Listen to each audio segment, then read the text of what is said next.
Joining us now to talk about this anniversary and its importance 60 years later is race and politics reporter for The Hill, Cheyenne Daniels. Cheyenne, thank you for being here. Appreciate it.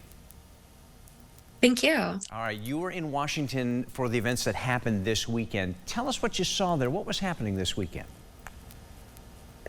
Yeah, it was actually a really, I would say, jubilant occasion. There was thousands of people at the National Mall. We walked together with the Reverend Al Sharpton and the King family from the Lincoln Memorial down to the King Memorial that was erected over there as well.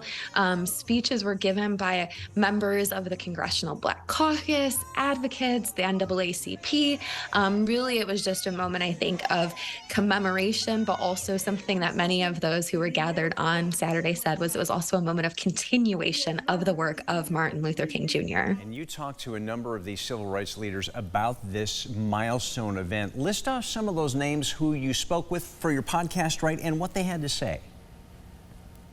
Yeah, so I was lucky enough to be able to speak with Martin Luther King Jr., Andrea Waters King, who lead the Drum Major Institute. And of course, our Martin Luther King III is the son of Martin Luther King Jr.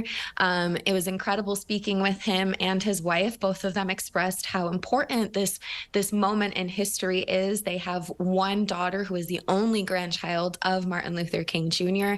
And they just talked about what this moment means for them, watching her grow up in a state where they've seen some rights rolled back when it comes to voting rights, and just a lot of the other political battles that we're seeing take place at this moment. But I also spoke with Reverend Al Sharpton, who said that this moment was a moment to listen to the other parts of Reverend King's speech, which included discussing the promissory note that he spoke about in his I Have a Dream speech, which is part of the reason why they gather at the Lincoln Memorial. He said that that promissory note was guaranteed by President Abraham Lincoln in the Emancipation Proclamation, and that it's time for America to deliver that promissory note.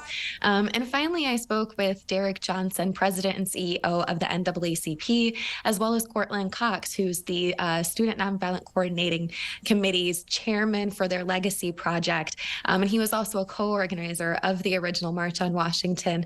And like many of those that I spoke to before, they had a lot to say in relation to the political battles that we're seeing. But what was also amazing was just talking with Mr. Cox about his experience helping to organize the march and him walking along the mall with Bayard Rustin and listening to John Lewis's speech that day 60 years ago. And so really just an amazing moment to be able to revisit the history there. What an important day that was, and this is to remember that day. Cheyenne Daniels, a race and politics reporter for The Hill. We appreciate your time. Have a great rest of your day.